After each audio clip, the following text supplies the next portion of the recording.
right. I think we're on. Welcome to what episode is this now? Are we on 4? Of 4. Time flies when you're having fun. I hope you are too. Welcome back to Hope for a Better Life, episode 4, where we will be discussing the Noah story, but also a lot of really wonderful spiritual topics that come out of that story that just feel very much connected to things we need to be working on in our world within and without right now. So with that, hi, Dave. How are you? Hi, Ethan. I'm well. I'm happy to be here again. Looking forward to this story. The story is full of all kinds of misunderstanding and spiritual meaning. It's a great story, and so it should be fun to talk about. How about you? You doing well? Very much. It's just been a blessing to work on these and to start feeling like we're off to the races, having an ongoing conversation. And so I hope you'll stay tuned. I wonder if you'd be willing to maybe do a brief little review of what we were working on last time and maybe help set the table for this next chapter in the Word we're going to be exploring today. Well, we had been talking about Cain and Abel, right? And they're offering their gifts to the Lord, and Cain's offering not being accepted and Abel's being accepted, and how that pictures how the church or people's lives had turned away from the importance of charity, which is what Abel symbolizes, or love and kindness. Charity is one of those words that can have different meanings for people, but the way Swedenborg explains it is a life of kindness, a life of basically living by your faith. And the church had departed from that as the whole point of religion, which is what it's supposed to be about, to making faith most important. So Cain lives, kills off Abel. Charity gets killed off in the church.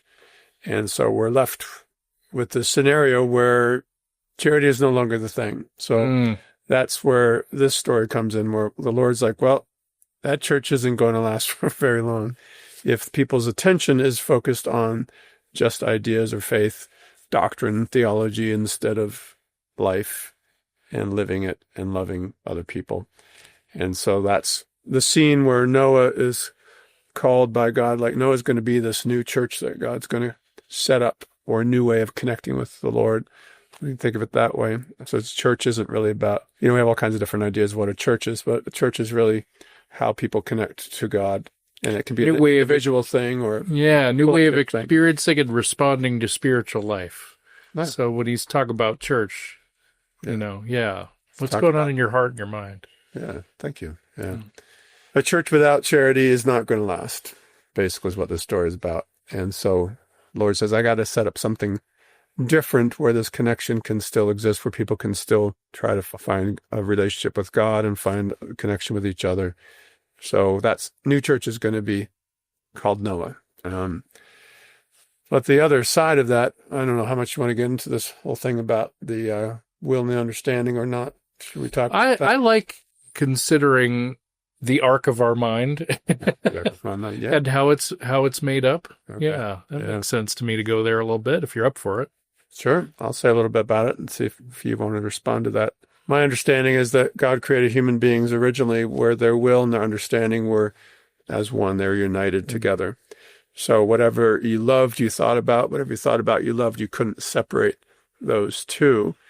The problem with that is once you start to embrace evil instead of good, is that that's all you can start to think about too. So it kind of tanks, and there's this flood of falsity, hint, hint, about the story that overwhelms and destroys people's minds. So the flood story is about how when charity was killed out of the church and people's minds were united as will and understanding, or what they loved and what they thought about were united. Once they started to love what was evil and false, it just overwhelmed the mind, and that's the flood story. So it's not about God destroying the human race. It's about how, because of what we focused on and loved, we kind of destroyed ourselves, the earliest humans, spiritually speaking. So God created a new church and separated that. They're actually told that God separated the will and the understanding so that we could actually, even if we didn't love what was good, we could think about it. So we could raise our understanding above the desires of our heart. So, I really want to punch you in the face, but I know I shouldn't. So that ability to do that is what the Lord gave people, where they didn't have that anymore before. I've used an analogy about a mall directory. I don't know how helpful this is. What's a mall? Yeah.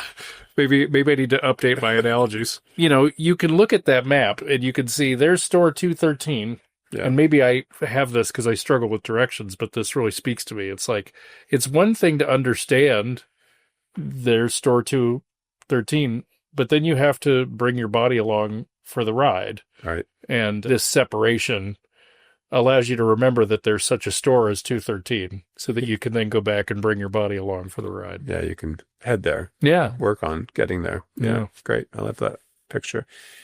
We won't talk about what a mall is, but look it up. Anyway, so this new ability that the Lord gave people came through, and he also gave this new thing called conscience, which is what the story is really about, how the Lord created. The ark is about the human conscience, which we were now given instead of we're told that the ancient people, which were symbolized by the earlier stories we talked about, they had a perception of things where they just knew. Like they could look at trees and forests and rivers and go, this symbolizes this thing about God. And they just kind of knew they had a living relationship, living understanding of spiritual things, which is great until this focus on the self and focus on indulgence and not thinking about spiritual things kind of and flooded the whole thing, flooded the zone. Yeah. That preoccupation with self that we talked about last time that cuts off enlightenment, and this is the natural byproduct of that, is now you no longer remember there is a spiritual world, let alone how integral it is to your life. And so that things that descended into common perception for the ancient people, whether you're talking about how they read and responded to sacred literature, or how they read and responded to the sacred in the world around them. Now they didn't have the same ability to do that because of where their mind and heart were. Right. Yeah. Yeah. So there's another pointing out that God is merciful, not condemning. Like if you mess this up, I'm going to try to help give you a system that will work so that you can actually connect with me and get back to a place where you can love other people and have a delightful life instead of the misery that evil leads to and selfishness leads to. So the Lord is always there trying to help us along and gives us freedom, which is a wonderful thing, but it also gets us in trouble sometimes. So yeah, we talked, didn't we? It was the last episode we talked about the difference between freedom and license. Mm-hmm. So a lot of the trouble also ends up being that we confuse the two things and need to have our understanding of what makes us really free kind of realigned. Yeah, what passage I like on that talks about how freedom itself is being led exclusively by means of the Lord. So that's freedom, whereas we tend to think freedom is doing whatever I want, regardless of how it might harm myself or other people. And you can see how those are kind of at odds with each other. So yes, God created us to be free. You can see in this story of the Garden of Eden how that freedom led to some bad decisions that also led to the change of how things were going, and now it led to the point where what we're talking about today, this flood story where people were overwhelmed by false thinking and selfishness and so forth. So the Lord had to reset, so to speak, the whole thing. You want to say anything about what you know about the story or the symbolism or the setup, or shall we talk about how this is not a literal story fit? I don't know if I'm sort of introducing it in isolation, but just because it popped into my head as a really important thing to think about. People will even talk about this in psychology when you are overwhelmed with negative thoughts and feelings. They'll talk about you being flooded. So we're being given a cue. Because in our theology, the primary symbolism of water is about our relationship to truth. So just like you take a bath and it cleanses your body, the reason for that symbolism is that truth, properly understood, cleanses your mind, helps you to understand the way in which you shall go.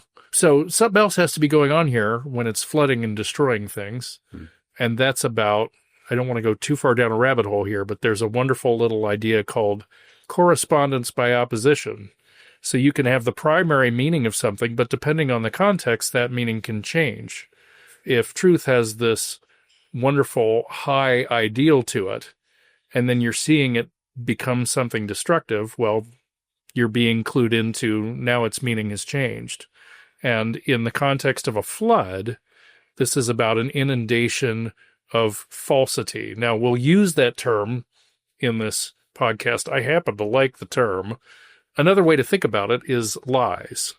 Lies that your mind is telling you about what's real, what's important. And you can think about the condition of mind Dave was describing, that a natural result of that developing condition is that you're now being lied to about the nature of reality, the purpose of life, the way that you should respond to it. And those lies are producing.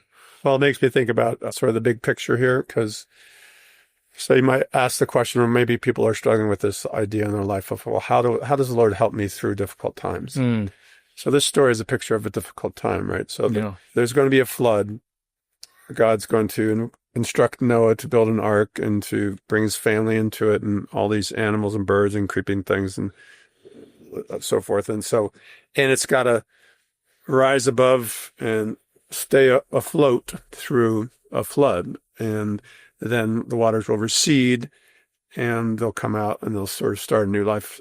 And so there's an obvious thing going on here that's a temptation, or what would you call it, an inundation. And there's times in our life where we are overwhelmed by false thinking, overwhelmed by lustful desires or bad attitudes, negativity, and so forth. So that's kind of like we've become flooded by this. And how does the Lord help us to rise above that and survive it?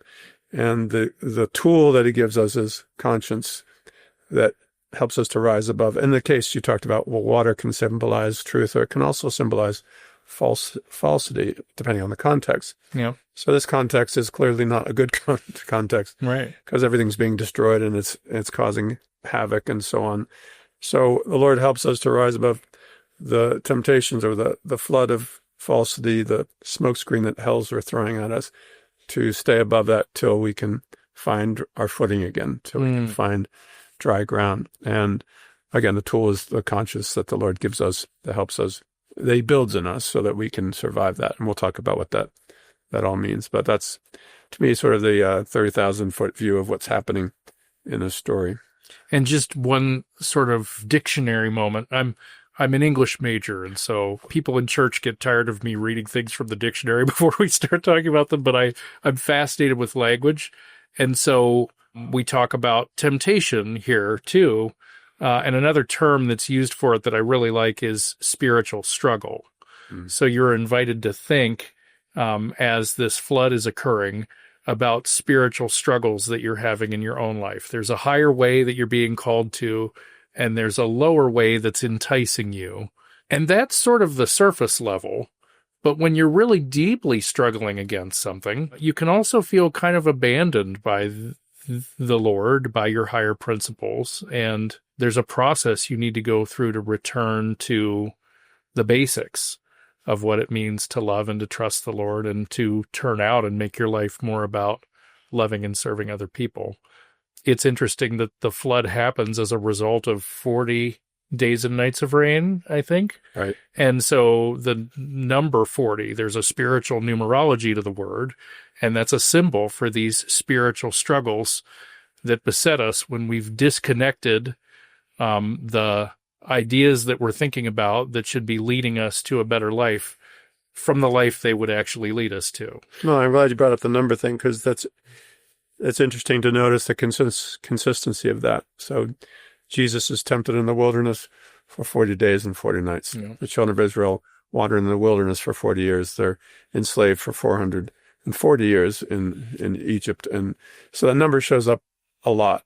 And it's not incidental. It's because it does correspond to that spiritual struggle that you're going through. So if you see that in a story, you can say, this is what's happening, or what can this teach me about my own struggles? This is right.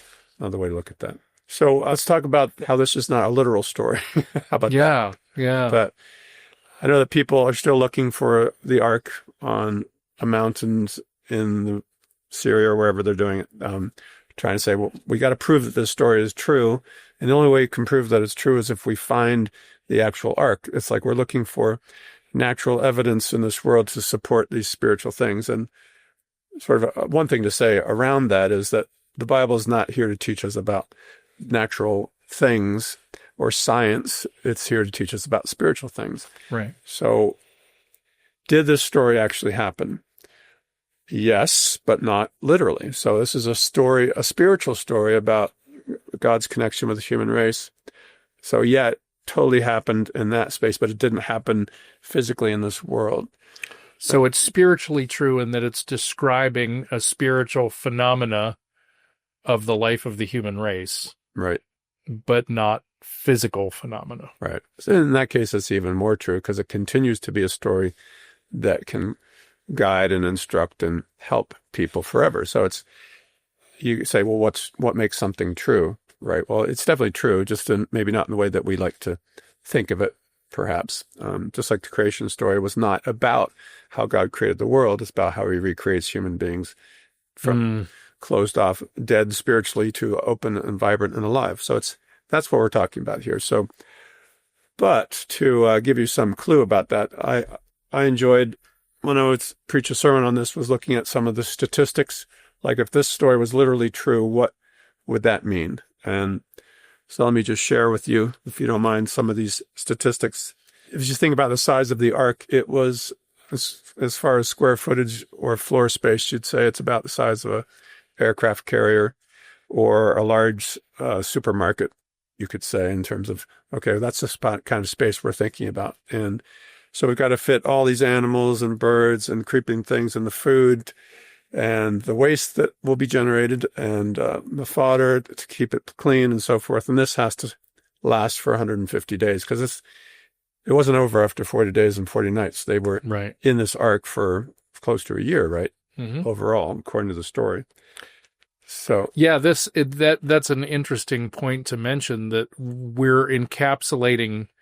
Did we decide it was 3 chapters of material here? right. Yeah, and so you find actually the little snapshot that people are most used to talking about is not the full scope of the story or its timeline. Right. Yeah. Yeah. Thank you. So here's my statistical analysis, which is that there were 4,629 mammal species and 7,883 reptile species, not to mention birds and creeping insects. And of course, according to the letter, there's 2 of each. Unless they're clean animals, then there's 7 of each. So assuming only half the mammals are clean, you've got 16,202 clean animals plus 4,629 unclean animals for a total of 20,831 mammals, at least 7 of which were elephants. So if we're just talking about one species of elephant, but we know there's more than one species of elephant. So that's a lot of animals.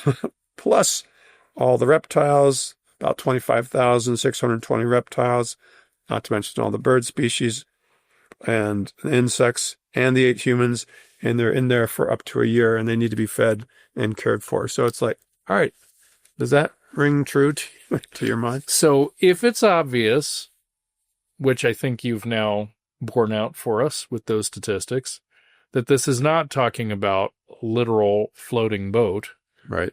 Do you have your model? Is now the time to show it? I do have my model. Ladies and gentlemen, the box of the Here ark. we can see this here. Yeah. So this is, if you're going to follow the cubit instructions that are in the Bible about how large the ark was and what its configuration was. I like to think of that nice curved boat with the happy animals sticking out of it, but this is more along the lines of what it would have been shaped like in its dimensions.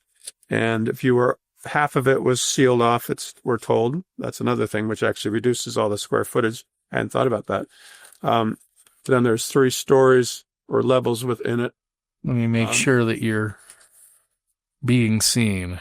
There it is. There it is. Yeah. There's 3 levels in it. It's covered with pitch or asphalt. There's a window above and a window on the side. And that's what we're looking at. We can refer to that later, but that gives you an idea of what we're talking about. But so the ark is a picture of how the Lord gives us a conscience that is built within us and how that helps us to get through or to create a spiritual self, a new will, actually. We're told that our old, should we get into the will and understanding? I think so. Okay. Yeah. What is our mind made up of? Yeah. And two what is a inseparable. conscience? Yeah. Good question. Conscience. I wrote a dissertation on that, so maybe I might be, fire hosing if I start to get into that. But so we are spiritual beings that are vessels of life. We receive life from the Lord, and we said we have two main vessels, which is our will, the part of us that receives goodness and love, and there's a part of us, our understanding or intellect, that receives truths and information, and that's where we receive that stuff. But we're told that because of this whole story we talked about in the past, there's a will that is passed down to us that's kind of messed up, hereditary will. Well, the way I like to look at it is you have a tiny little baby that's just wonderful and innocent and sweet as can be, and at some point they grow up, in about 2.5 to 3 years, they become these little tyrants, like something wakes up inside of them. And like, what did I do wrong as a parent? Like, well, it's your fault. You're the one that passed it on to them. You blame your spouse, but it's actually this old will that we all have. The natural will is awakened, and that's that part of us that is messed up. And the Lord's going to give us a new will, but He's going to plant it in the understanding part of our mind, which is that part of us that can rise above. It's not bound by what it wants. It can look around and go, oh, what's good, what's bad. It's like going up on the mountaintop and getting a different perspective on things. So the Lord builds a conscience it starts with like a little baby when it's held and cared for and nursed and plays with its friends. We have these little wonderful memories that the Lord stores up inside of them that we like to translate as remnants or remains, or memories of good things that the Lord plants inside of us, and He stores them up and He protects them. They're kind of sealed up and protected in the ark. But then it's that part of us, that those memories, that the Lord stirs at some point in our life and says, all right, you want to be a good person? Are you interested in that? And that inspires us to seek out truth, to learn stuff that helps us to be a better person. And that truth is then married to once we start to live by it, it becomes married to good, and it becomes sort of this, I call it like a landing strip where the Lord can become known to us.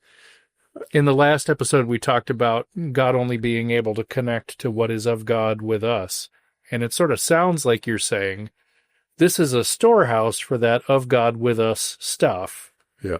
And so we're not talking about Jiminy Cricket here when we talk about conscience. What we're talking about is that vessel and that the things inside of it are what allow us to receive and respond to love from the Lord. That's really what a conscience is. Yeah, it's like the Lord's presence with you, and you can build it into a stronger and louder presence.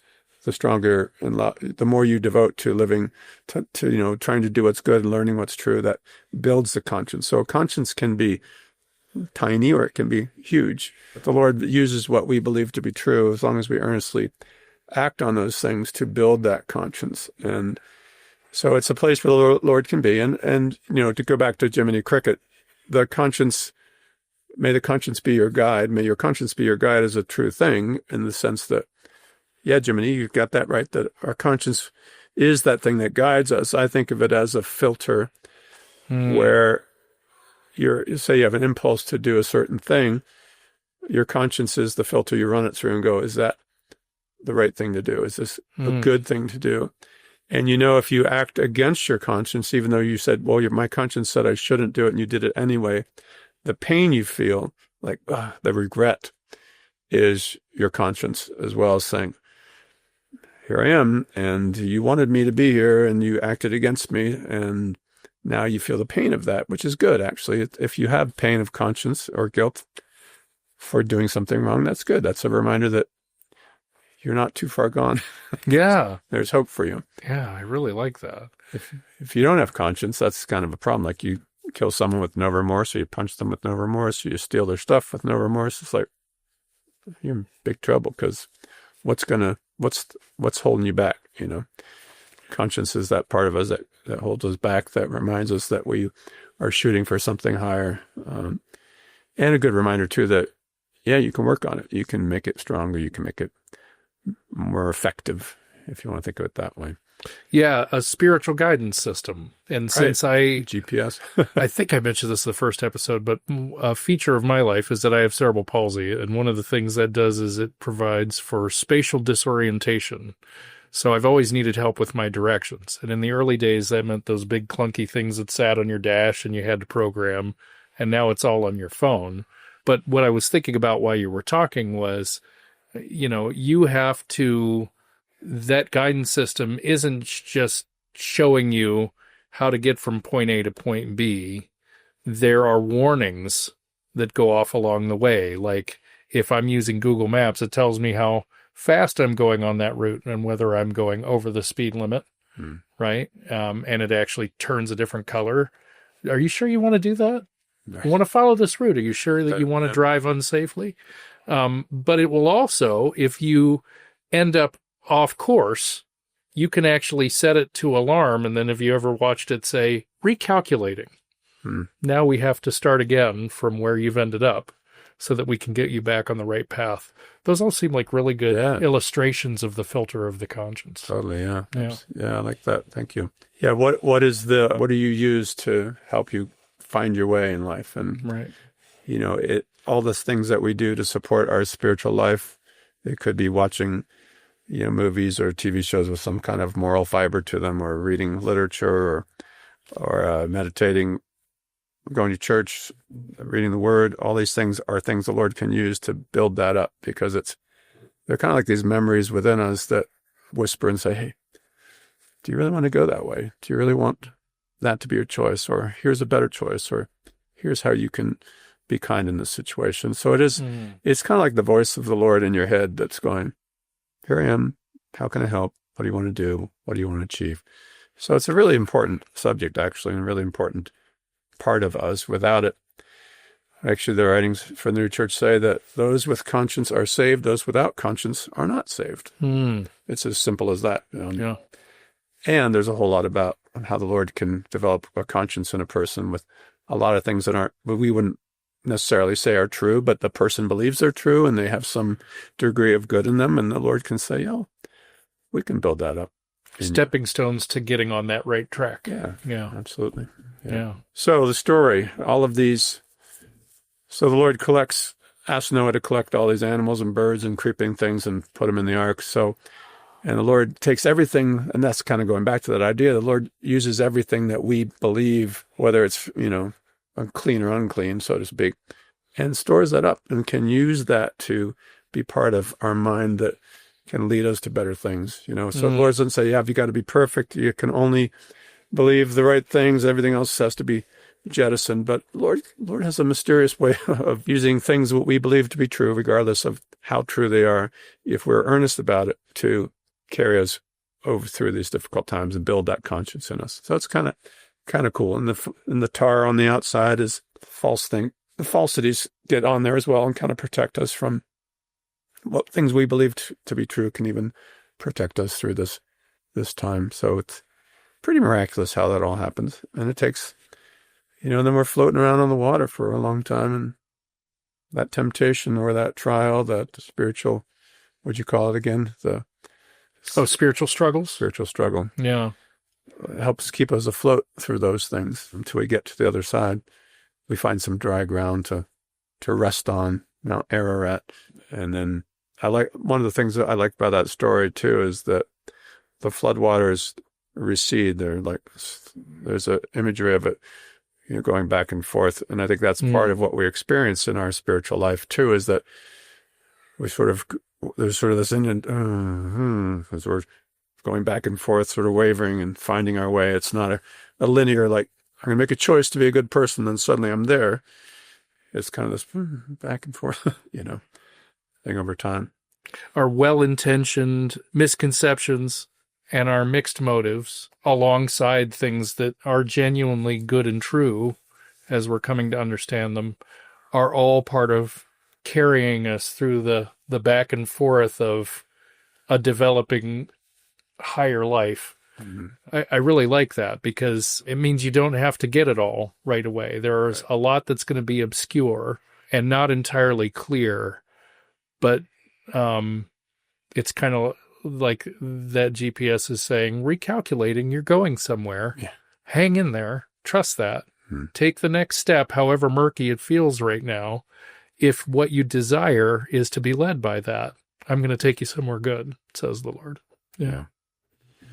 Yeah, there's so many things in the story to talk about. If there's any particular nuggets that come to you. I really want to get to Shem, Ham, and Japheth, but maybe we're going to have to divide this into multiple episodes. We probably should. We probably should. Yeah. Well, this thing about them coming to rest on Ararat and coming out and worshiping the Lord and sort of starting this whole new church thing again. And we'll get to the Shem, Ham, and Japheth part. There's another part that I love about the story is it talks about how the Lord will never again strike the earth with this curse.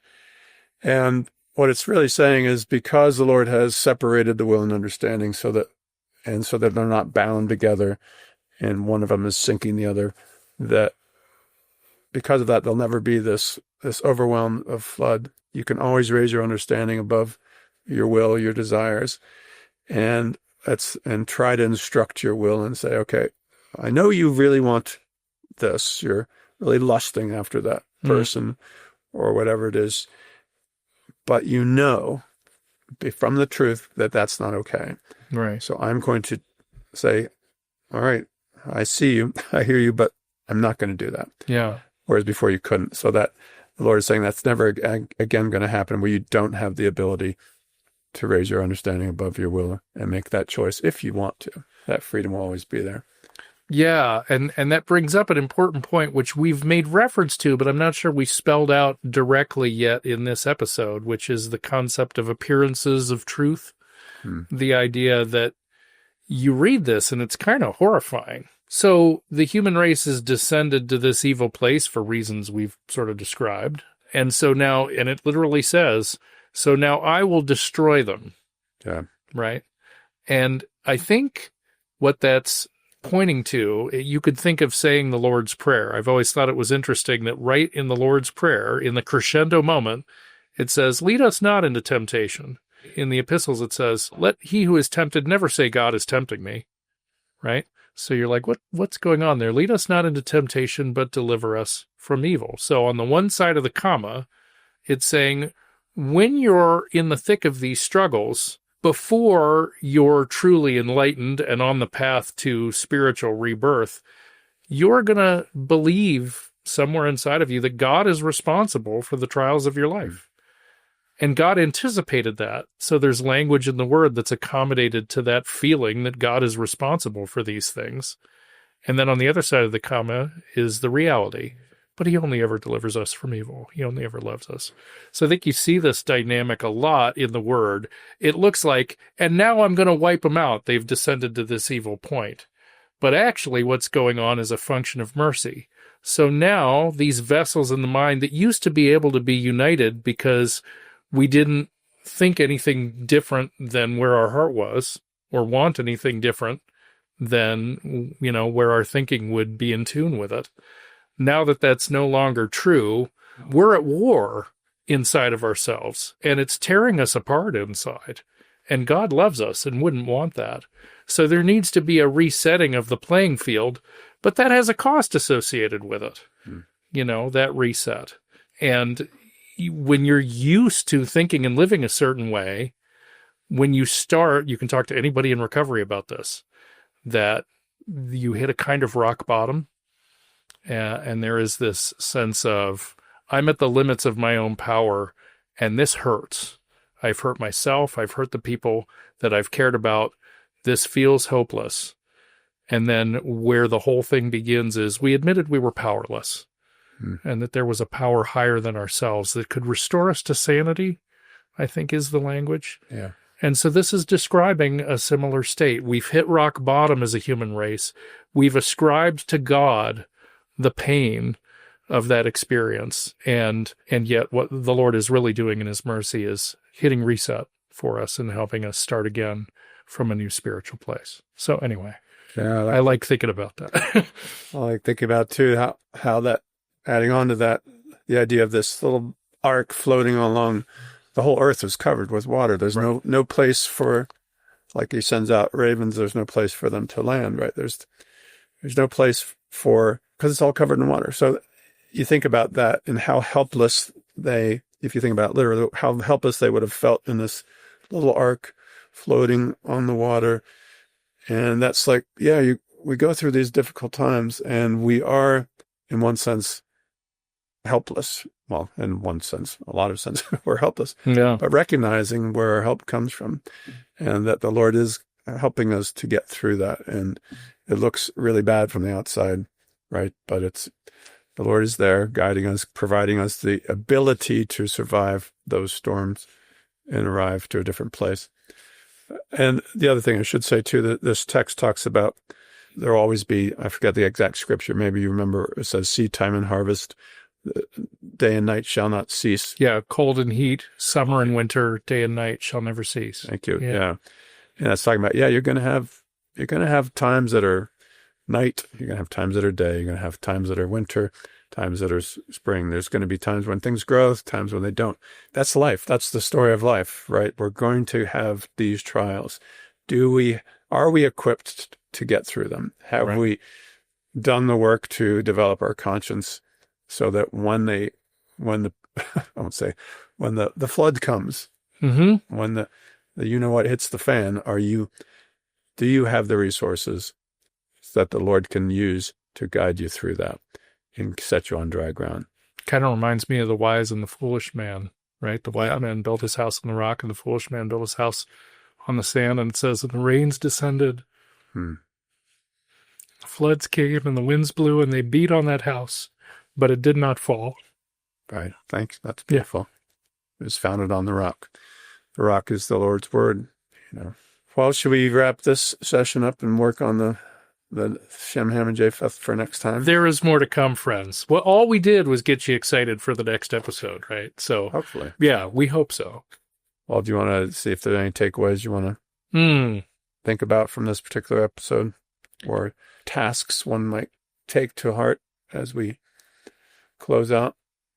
Where am I in my awareness of and willingness to re-engage and follow my internal spiritual guidance system? Amen to that. That's it's where I'm at. Yeah. Am I willing to listen to the voice of conscience that's within me? Because I think, just reflecting on my own life, I can tell you that there's times where I hear the voice of conscience and I say, well, nah, that's okay, and choose not to listen to it. But it's there. It's always there. So can I give it the due that I want to give it? Yeah. I say, this is the voice I'm supposed to be listening to. This is the Lord's voice. This is God present with me. So I've invited the Lord to be there. So I probably ought to listen up. Or that's, if I want to live my life as I intend, then that's a good place to start, is listen to the voice, try to recognize it. And the other side of that too is there's times when you get an impulse or a voice to do something, so to speak, and it's like, does that sound like the Lord speaking to me? I like that a lot. Or does that sound like me or the hell's speaking to me? Because I think that's a good way to think about it, to help us to know, where is this coming from? Yeah. And recognizing the pain of not listening to your conscience. The writings talk about there's pain associated with not going according to your conscience, not listening to it. So we have the mechanisms within us. We just got to go with it. Yeah. Discernment. Discernment. Yeah. Wise discernment. I like that. Yeah. What was I thinking about? So teach us to number our days, that we may gain a heart of wisdom. I think this story is kind of leading us to consider what it looks like to develop a heart of wisdom. Yeah. Peace and love. Thank you. Till next time, friends. Love y'all. Bye-bye.